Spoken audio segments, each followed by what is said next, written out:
We are underway. Great. Sarah, take us away. Thank you, Chris. Good morning, everyone. We are convening a meeting of the Climate Solutions Caucus here. I don't even know what day it is, Wednesday morning. I know you're all missing your pizza, but hopefully you've had a chance to get some breakfast. I've got some coffee. So we wanted to get together. We haven't been meeting very regularly, but Chris and I and the rest of the leadership team have been meeting from time to time and having lots of conversations among ourselves. But we thought it would be a good idea to have a few updates on our bill priorities. I have one discrete little side project that I'm going to be that I'll tell you all about.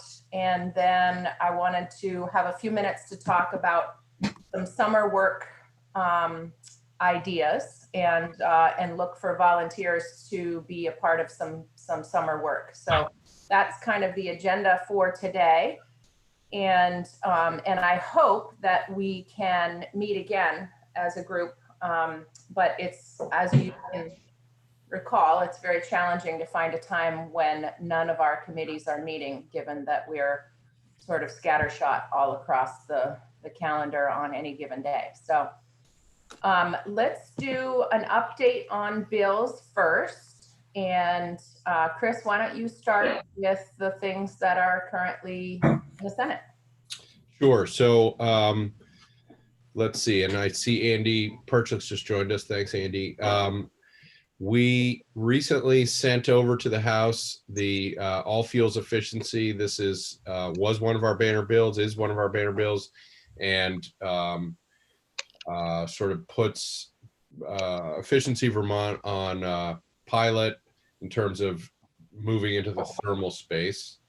So that should be over. I would assume that'll be in energy and technology. That came over, I want to say last week, right, Andy?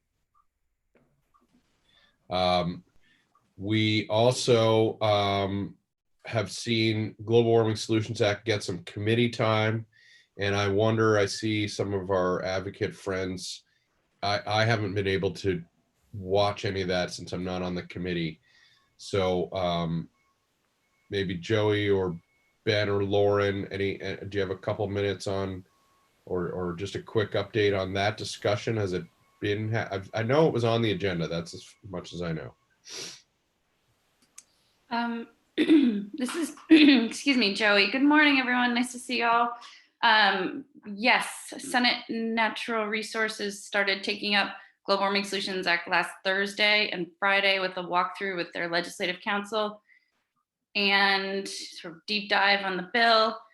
And they're going to be revisiting that again today, again with their legislative council, and Representative Briglin, as you all know, championed and led the effort for House Energy and Technology.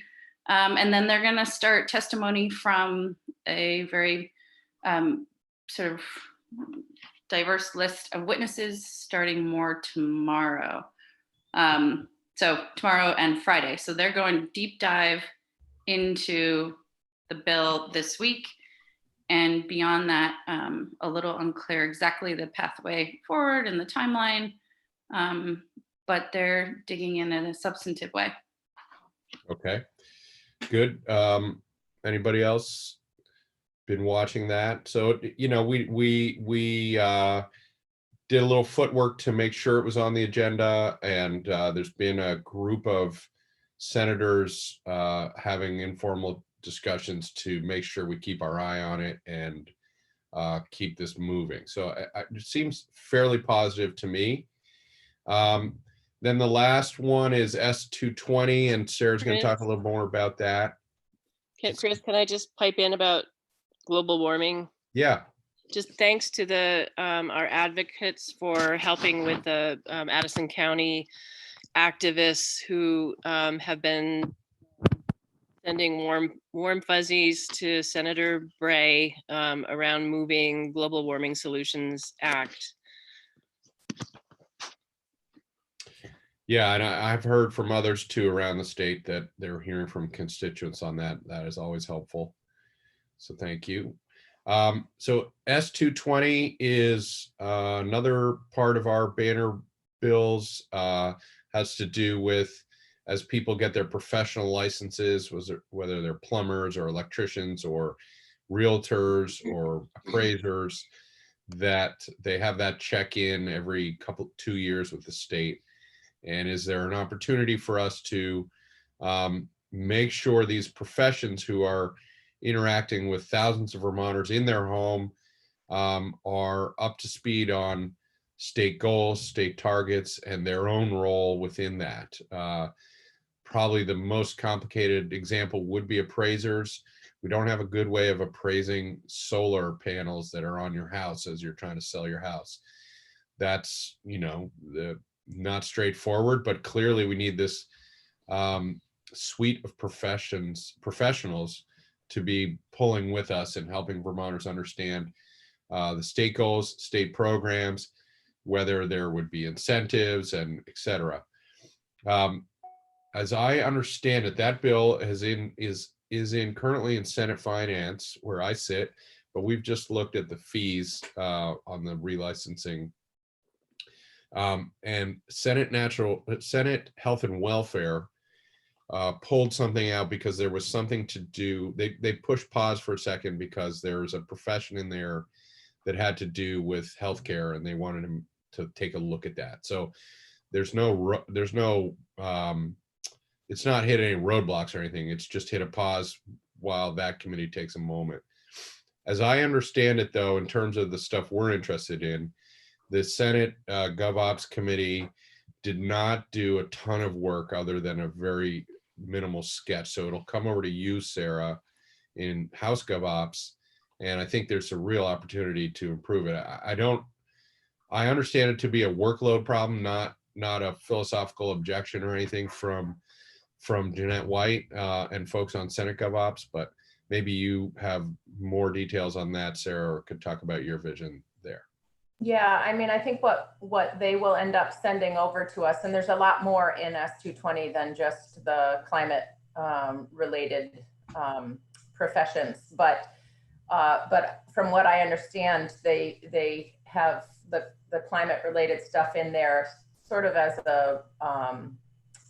just as a rough sketch. And so that is an opportunity for us to pivot to some of the work that I'm hoping we can find a small group of folks who'd like to do some work over the summer months and do a little bit of outreach to some of those professions to see if we can put a little more meat on the bones. The concept here is, as it stands in the bill right now, is sort of to direct those professions to go, and develop something and come back to us at a later date with a sort of a continuing education module or some other way of focusing their profession on how they can help us meet our state energy goal. And I would love to think that we could sort of leapfrog that process, which could take a year or more. I was hoping that we could leapfrog that process by having a summer work group that actually does a deeper dive and some outreach to some of those professions. So that leads me to start thinking about summer projects. Carol Odie has her hand up. Go ahead, Carol. You're muted. Yay! First, you need to unmute of the day. Woohoo! Bingo! Oh my gosh, it's early. Okay, so I have been thinking for a long time about this. When you make improvements to your house and you bring more efficiency to your house, you should get credit when your house is appraised. So that's really, and so that also when the appraisal comes in higher, that means the person can qualify for a higher mortgage. So you will get back some of your investment. I'm also thinking that when you do make an improvement and it improves the energy efficiency of your house and your house gets assessed locally, then you pay higher property taxes. So I am thinking that we need something that will encourage the improvements, but have some kind of a hold on the property taxes, and even maybe even an incentive. The more you do, the more you benefit. I don't know. I'm throwing that last part I threw out there, but I really am concerned that when you put in an energy efficient window and you get your building permit and they come back and say, oh dear, now your house is worth X more, it can discourage the investment. I hear you. Yeah, the pushback I would offer is that the keep in mind a lot of these kinds of investments happen anyway. So you buy windows. The question is, there's no incentive from a house value point of view to buy better windows.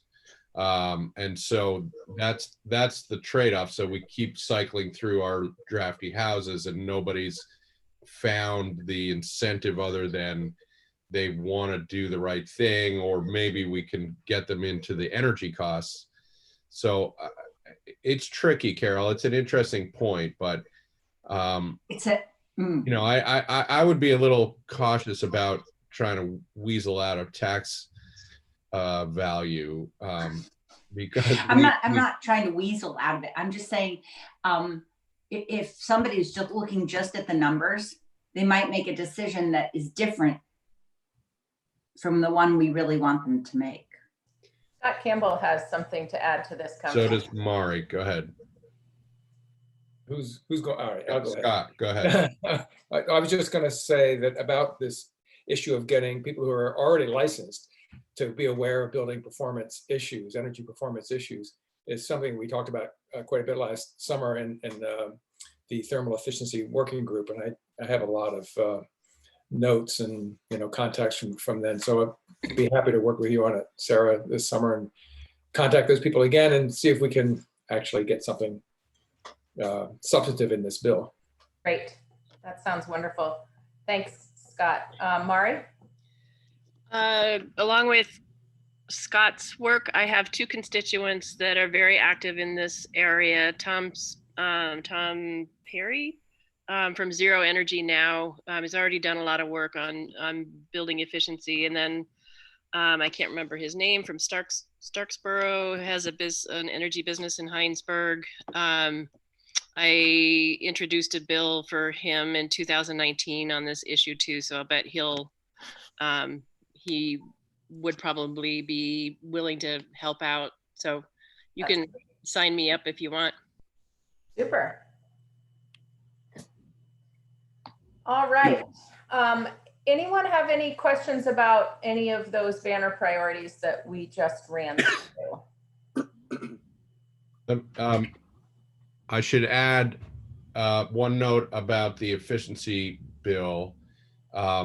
Senator Bray, before third reading, was in touch with a few of us about adding parts of the renewable energy standard bill to the efficiency bill, namely the 100% renewable energy tier 1 target.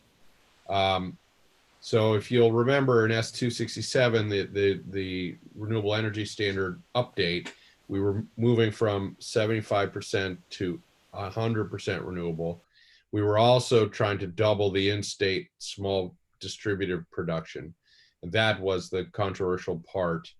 It's not clear to me what happens with that bill. We did move it out of committee before crossover, but it is stalled in some ways, I would confess. The idea of adding only the 100% renewable was a tricky one because it's popular actually, and the utilities, most of them are already doing it. The governor supports it, the department and supports it. But our calculation and ultimately what happened in the Senate was to not do that. We felt like it was adding only the easy part of the bill and then hoping that we would come back to address the hard part in years ahead. Didn't seem like a smart strategy. So ultimately we did not add it, but that is, you may hear about that, and that is a dynamic that's been floating around on the Senate side. Great. you want to give a quick TCI update since we do have a little more information about that? Well, Yeah, and we should also, I also want to throw it over to Ben about S-185. This was not on our radar so much, but it was a healthcare. This is something Senator Lyons pushed through. We passed last week as well. So Ben, I can't describe it fairly, so I'll turn it to you, Ben. Sure. So I'll be brief. This is a narrowly tailored bill. It basically says to health, you need to plan for the public health impacts of the climate crisis, and in particular, how to mitigate those impacts on a number of different vulnerable populations. So it was one that we were tracking, but seemed fairly non-controversial. And as Senator Pearson said, it had passed the Senate last week. So to us, the advocacy community, it feels like again, narrowly tailored, but a positive complement to the Global Warming Solutions Act that sort of is some additional planning over and above even what that bill would do. And especially right now, obviously, we're grappling with some pretty significant public health crises right now. It makes all the sense in the world to be digging into what the climate crisis might do on that front. So that's up in Human Services on the House side on Thursday for a walkthrough and some initial testimony. And then on TCI, what we understand is that remember we had in December, I think, a draft MOU among the states, or maybe that was even into January. I'm getting my history mixed up. We were waiting for, and this was one of the challenges for us in our normal schedule, the final MOU among these 12 states, jurisdictions, was coming out in spring, was kind of about as precise as we knew, maybe May or June, which caused challenges for us since we would normally be adjourned. We understand that has now been pushed back until what, December? Until early winter, I guess. So I think that, I don't know, we can talk about what that means. As I understand it, it's unfortunately puts it on pause because we don't know what the details. I'm not sure really the path for us there other than getting ready in January, but Senator Perchlik or others from House Transportation, any thoughts on that? Yeah, I talked to the pro tem about it because I thought we were going to add it to the miscellaneous tax bill. But yeah, he said, well, since there isn't going to be details till after November, it's after the election, there wasn't a reason to do it now. If we have some more clarity that it's going to come out, closer to right after the November election, we might be able to do something in our August, September legislative session is. So that's where it stands now. We're kind of in a waiting period. Yeah, I think we can imagine that the administrations up and down the Eastern Seaboard are a little bit distracted at the moment with digging out of COVID. So to be determined on the timeline for TCI. Any other questions or comments from folks on those banner priorities plus a couple of other new things? All right, nobody's diving.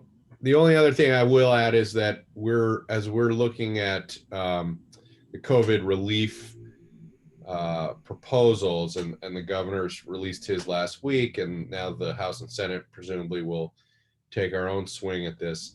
Broadband comes up over and over and over, and I remain fairly confident that we will be able to get significant investment into broadband. And I just want us, I think it's totally appropriate for us to claim this as a carbon friendly infrastructure and something that is a really smart part of our long-term sustainable planning, and frankly something that we did not have the opportunity to do a few months ago. So there, in some ways, the agenda we work very hard on is is still coming together in most parts of it, but there's also an opportunity for us to pivot a little bit and recognize this new reality and see where the opportunities lie there.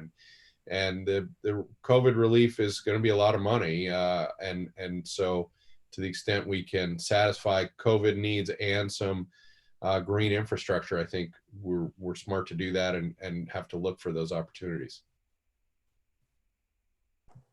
Great. So that leads me to the short-term project that I wanted to let you all know about.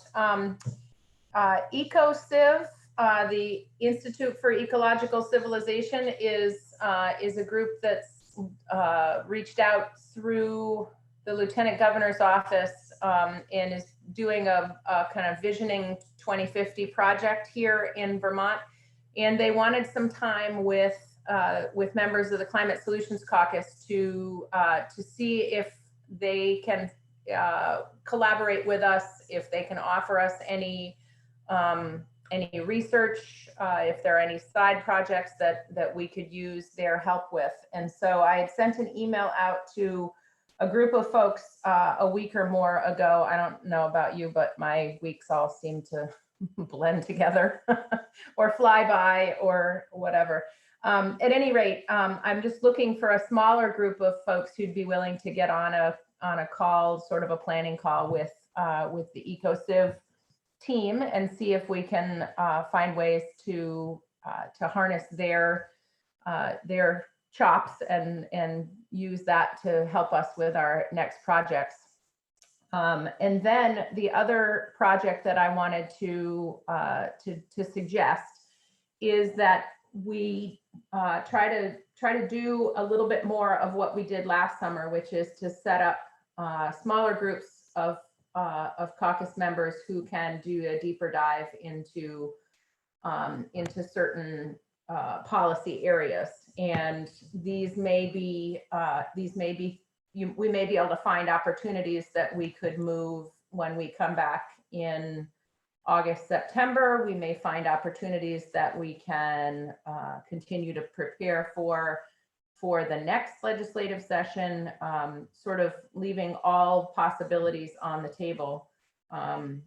And so the way we did this last year, if you'll recall, is we had an all-day retreat and sort of did some values conversations about what we wanted to focus on. And unfortunately, I don't think we currently have the ability to do an all-day retreat. I don't know about you, but I don't want to be on a Zoom retreat. It's not quite the same.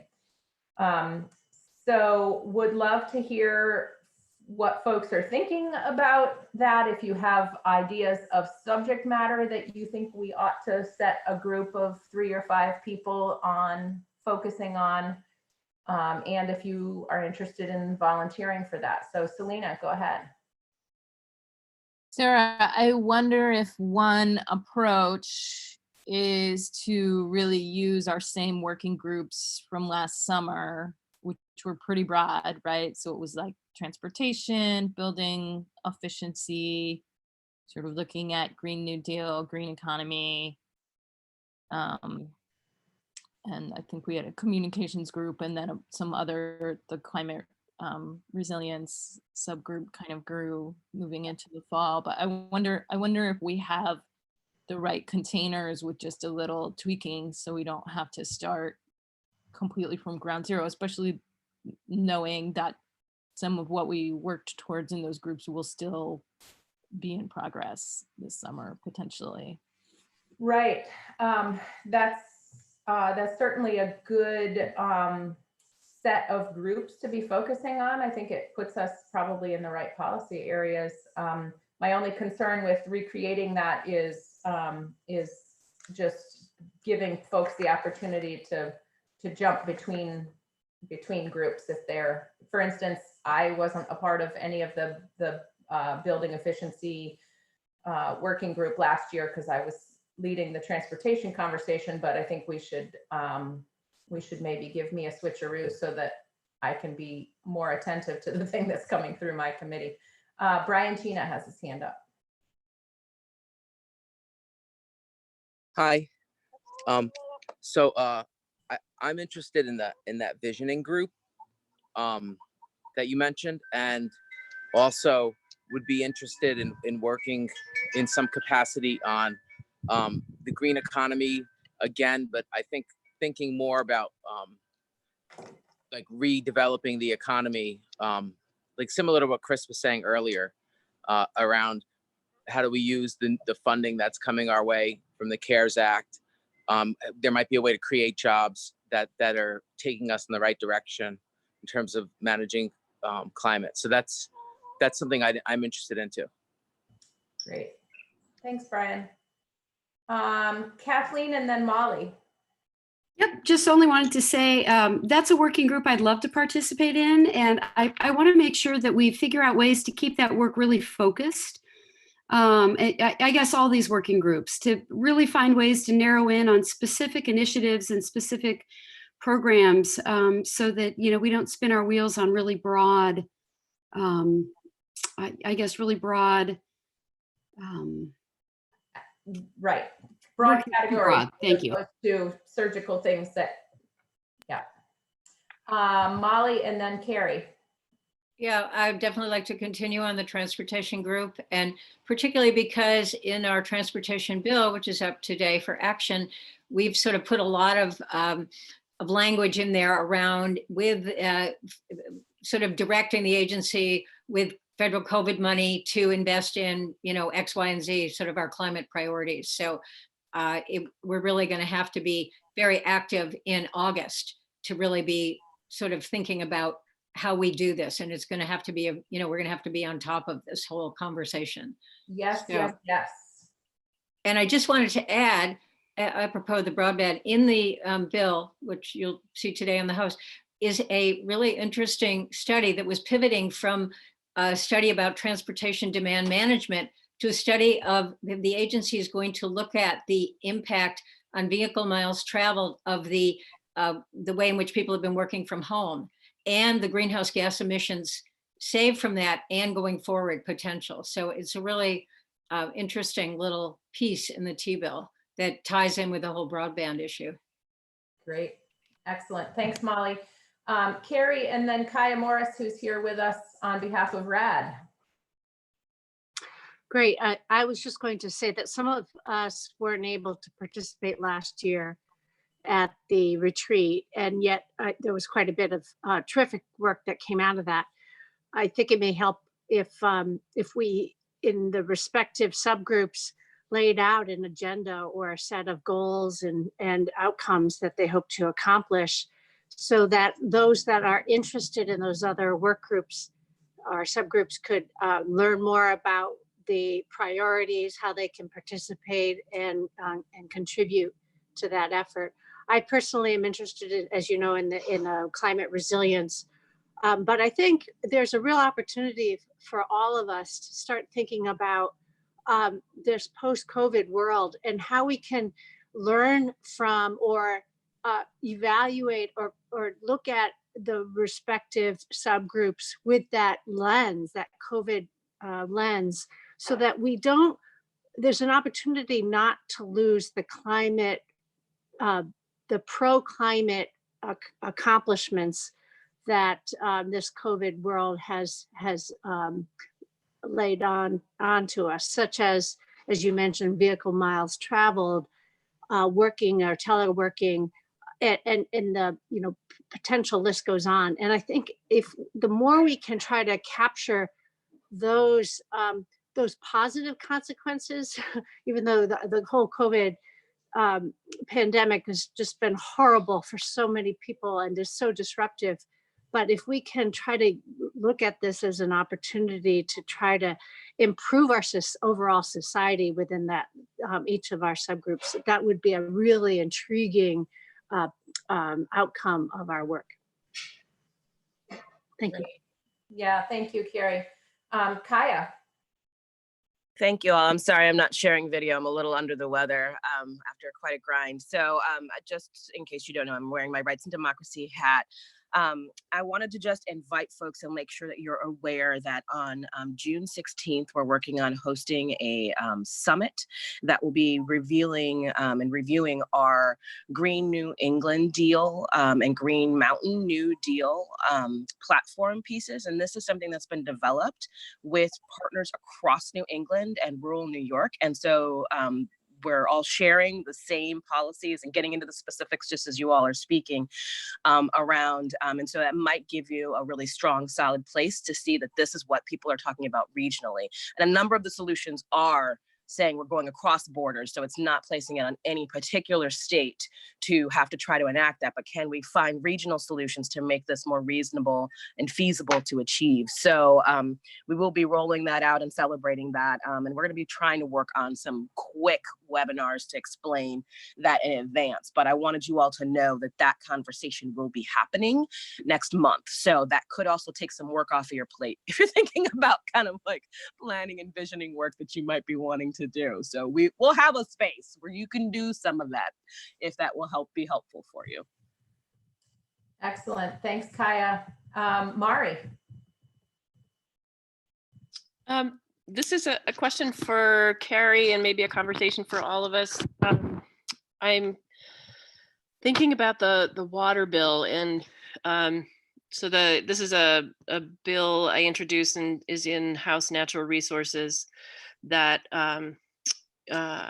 closes a loophole in Vermont water quality rule that would, if we close the loophole, it would effectively stop interstate infrastructure, for example.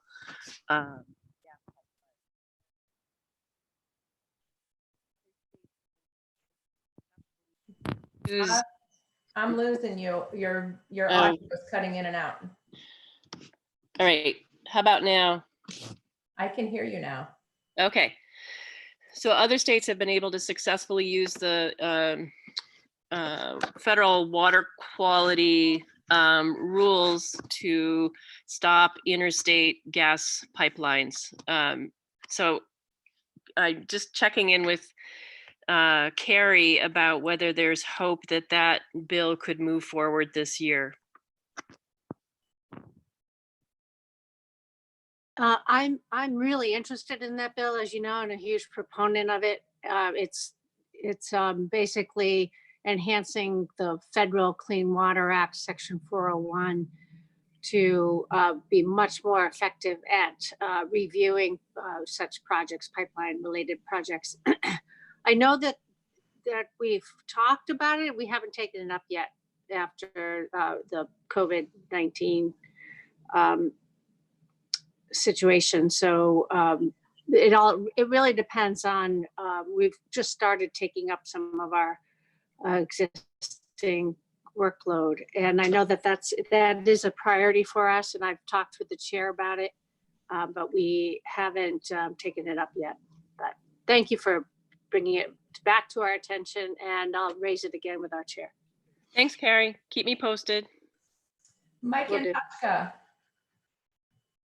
Yeah, Chris answered my questions that I had before. With the talking about transportation, with the number of miles driven down, the transportation revenues have fallen. This is an opportune time to start a mini carbon tax to help raise money for transportation-related energy efficiency, like electric vehicles. And I think, I know it's a hot plate that we don't want to touch, but there's a NCEL carbon pricing meeting that's going to go on at 3 o'clock today. I'm wondering if anybody else is planning on listening in on that. If you want to share that out to the group, that would be great, so that anyone else who hasn't seen that that meeting information and has time and capacity at 3 o'clock could join you. Mary Beth. Thank you. So I didn't have a chance to attend the retreat last year either, and I would be very interested in joining a summer work group. So I love Carrie's idea of having like those established with some goals, and then folks who didn't have a chance last year can kind of connect in there. I'm really interested. I don't know if this has been an area of exploration, but I'm really interested in how we move the needle on some of these condo complexes. I don't know if that's working through the professions, or I just feel like a lot of condo places operate kind of apart from the rest of the world in terms of replacing, offering incentives for replacing different heating systems. A lot of them are not even thinking about the compost rules. They're just kind of skirting around. So how do we get those property management companies engaged in this work? That's an area of interest that I have personally. So I just wanted to throw that into the mix. That's excellent. Thank you.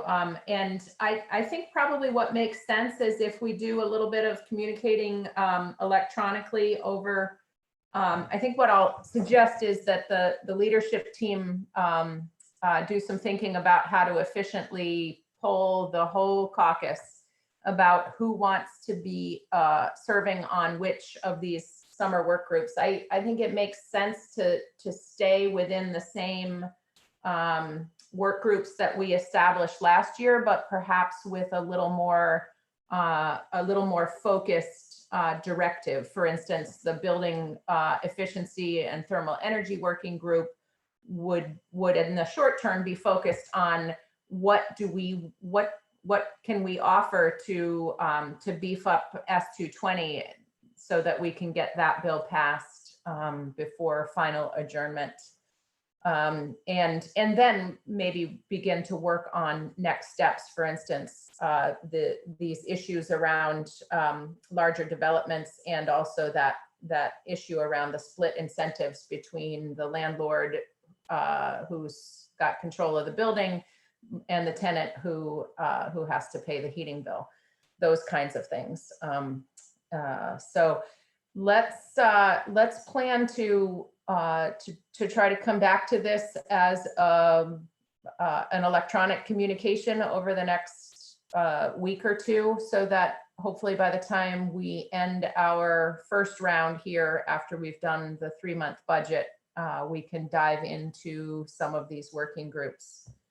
And now that we're all super proficient with Zoom meetings, you guys can be Zooming again as you work with your work groups instead of just in committee. So any other questions, thoughts, ideas, concerns? I think Mike has his hand up. Go ahead, Mike. This is for the group to consider as a whole at a later date. I've been hearing some feedback about Michael Moore's latest movie, and it's raised a lot of questions and controversy. And frankly, I'm a little surprised that he seems to be buying into what he's selling here. And but I wonder if it would be helpful if we could pull together a statement to refute a lot of what has been said in that. And not to give it too much weight, but I also think we can't just let it slide. Okay. That sounds like a good conversation to embark on. I haven't seen it yet, so somehow sitting in front of a screen for any more hours in the day just sounds kind of hard for me. Mike Antachka and then Mary Beth. Okay, I just wanted to say that it wasn't from NCEL, it was from Climate Exchange. So I will forward that to Celine, and she can distribute it out to the group, the invitation on the carbon pricing. Mike, I have it, and I can just forward it to the group. Okay, great. Thanks.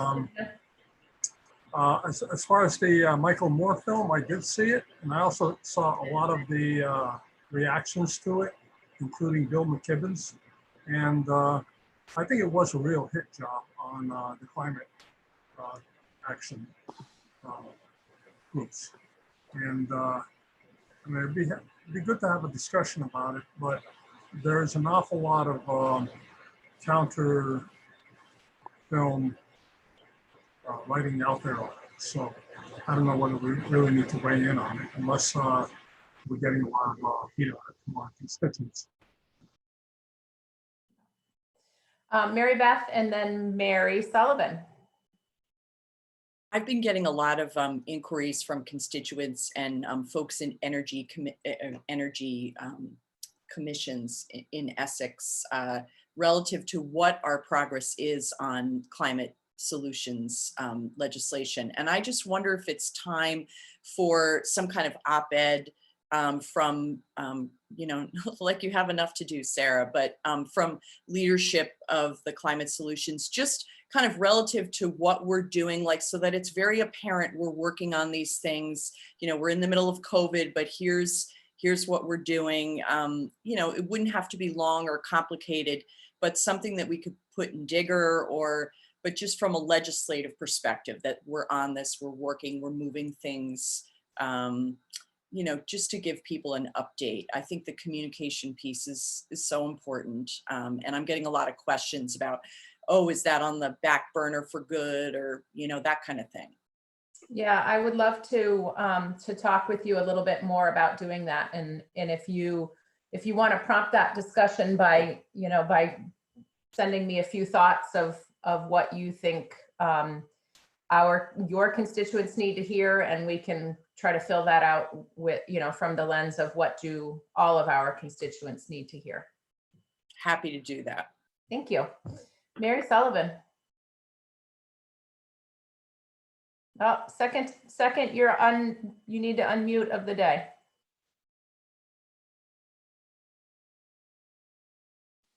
There we go. Sorry, I had to press an extra button.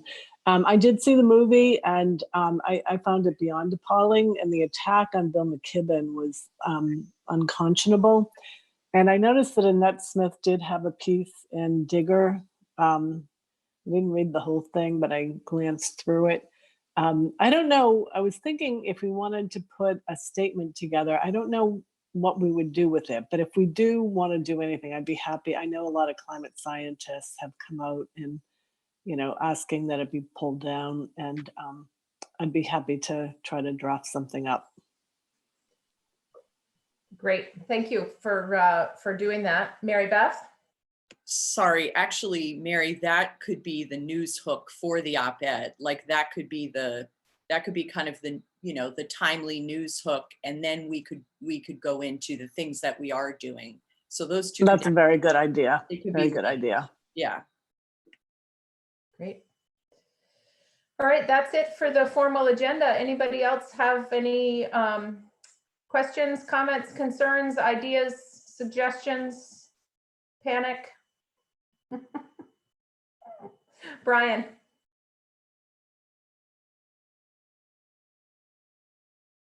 Sorry, with the technical turning things on and off. So if we are going to say something in the news right now, I just think it's important that we remember that for a lot of people out there who are struggling, if they hear us criticizing a movie as like the problem and then talking about what we're going to do, we might seem out of touch. And so if there's a way we can also make sure we pivot to the struggle of real working people right now.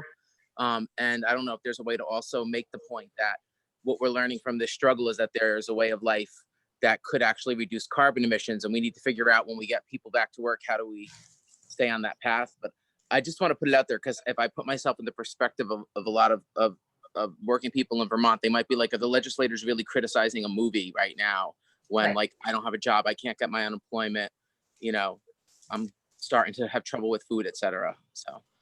Very good point. Absolutely. Thanks, Brian. Avram and Carol. I just wanted to, I looked it up again, because I remembered reading an article yesterday, just so people know that that movie has been removed from YouTube as of yesterday.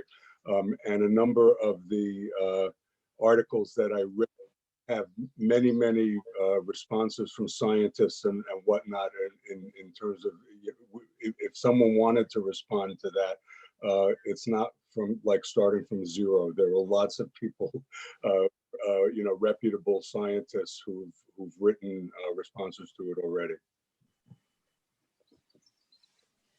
Carol. When I talk about what's happened, what we're doing with stay home, stay safe, and what the governor is doing, I always say that the governor is relying on science. Because the pivot is, we have to rely on science for climate change now. Good point. Sarah Coffey, was that your point as well? No, it's so different. So I just wasn't sure.